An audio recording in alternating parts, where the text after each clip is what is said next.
In today's workforce, both federal and commercial, the human resource equates to more than just their resumes, which outline unique educational and employment histories. However valuable these may be, there are a wide range of other capabilities and qualities that the employers look for in potential employees. These are often referred to as soft skills. NCMA Atlanta spoke with key business professionals about the importance of soft skills in the workplace.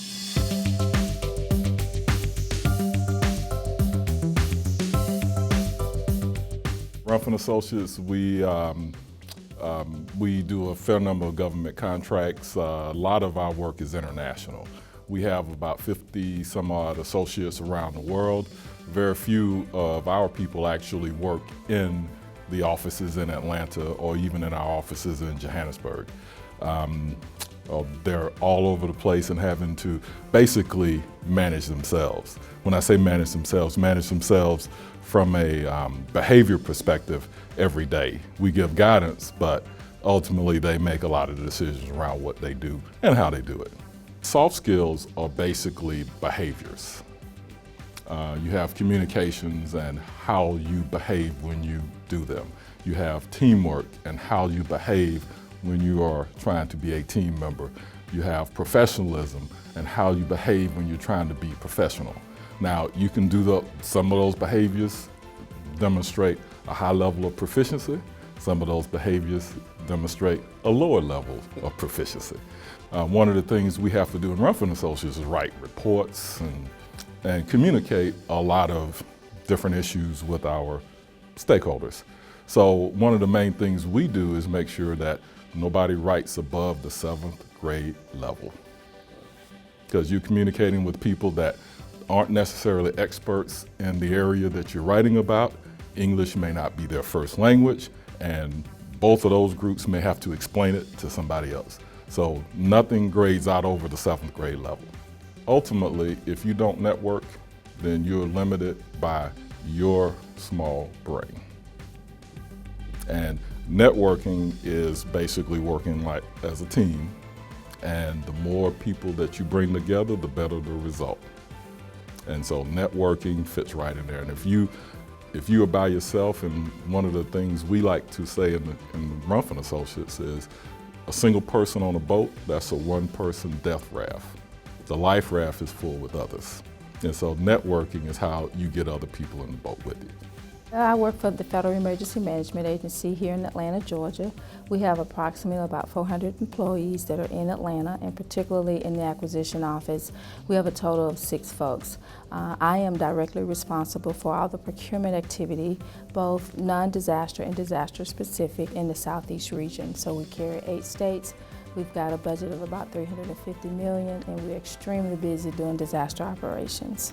Particularly as it relates to acquisitions, we have, all of us are level 3 certified FACC. We spent a lot of money, a lot of effort and time to make sure that all of our employees were current in terms of DAU, and so the most of us have PhDs. We have one candidate is a PhD, another is a doctorate, and 2 masters and 1 on the way. So we've spent a lot of effort in education and making sure that our folks are qualified, ready to go, and ready to support FEMA's mission, and that is first responders to citizens that's been impacted by a storm. What I've tried to do was develop programs around effective communication. I've also sent some of my staff to executive leadership courses held by Kennesaw State University or held by DAU on communication skills. So we have to have effective communication in our writing skills, in our oral communication, and we have to have the critical thinking in order to communicate effectively. I know in disaster procurements, it's fast, it's quick, and we have to really think fast, and we have to communicate effectively so that we can make sure that survivors and the responders are getting what they need in a timely manner. So in my business, disaster response, we cannot have any error in how we communicate to our customer, to the contractor, and to the survivor. I believe in the power of networking. I used to say years ago, networking your net worth.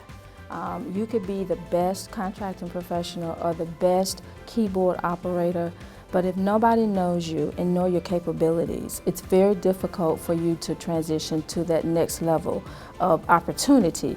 So I am one to sort of create like a spider web.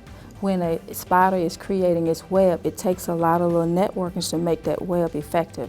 And that's what we need as far as contracting officials. NCMA, I think this is a great opportunity to network with not only other contracting professionals, but private sector contract managers or supply line management. It's all coming together to network so that, number one, I believe networking helps to increase your awareness of contracting, give you an opportunity to learn different ways of contracting or share with someone else in the career field about a particular solicitation or acquisition that you may not just be that familiar with. So you'll get an opportunity through network to share and exchange different ideas about how to do a particular procurement. I know oftentimes I rely on you, I would rely on folks at GSA, that if it's something very unique for me and I've never done it before, then through my networks I'm able to pick up that phone, engage in that communication and dialogue for them to assist me, to help me to have a better procurement package. So with those networks involved, you have a springboard of many people that you can rely on to help do your job effectively. I've never seen a person move in advance in this government without having the proper networks at the lower level, higher level, and the middle level. So networking is very important for career advancement. We like experienced people, but experience is something that you can only learn by doing. It's been said that skill is walking across on a tightrope the Grand Canyon. Intelligence is not doing it. And what we like to do is find people who've had that experience, understand risk, and be able to communicate that risk to our customers. In some ways, we like to provide a customer with somebody that understands what those risks are and can provide them the full quality service that they expect if they're going to pay us to do it for them. And we are a fee-for-service organization, so in that way, we like experienced folks. Now we do hire some younger folks and we hire experienced folks, but we speak in a language and it's called the language of the customer. So when that customer talks to us, regardless of whether you're a millennial or you're any other word that we want to use, baby boomer, X, Generation X, Generation Y, I can use any of those, but if you can't talk to the customer, if you can't communicate, if you can't build a team, then I don't care where you came from, you're not going to be of use. So both in the present and in the future, you have to be able to use those soft skills to supplement the technical knowledge that you have. If you can't take what has been said and translate that into something on paper so that you've got and get agreement between two sets of people, sometimes three sets of people. You've got a customer, you've got a contracting officer, and you've got a vendor. And as contracting officers, we've got to look out for the good of both the customer and the vendor. From my perspective, soft skills are critical. For example, growing up, I used to teach a lot. I used to do a lot of presentations, and I did not know what I looked like when I did a presentation until the first time I saw myself on video. And that's when I learned that the grand gestures that I was making were all right here. And I would say things like, big, it's really, really big. And me being a large fellow, my grand gesture of big was not very big at all. And then I looked on video and I learned that for me, I have to say big. And my gestures need to be more dramatic and fuller. And I have to be able to smile larger and become almost larger than life in order to communicate some of the things I'm trying to say. We're looking forward to the classes that NCMA is going to present on soft skills, and I can't wait to have large, I mean really big opportunities for people to learn and grow.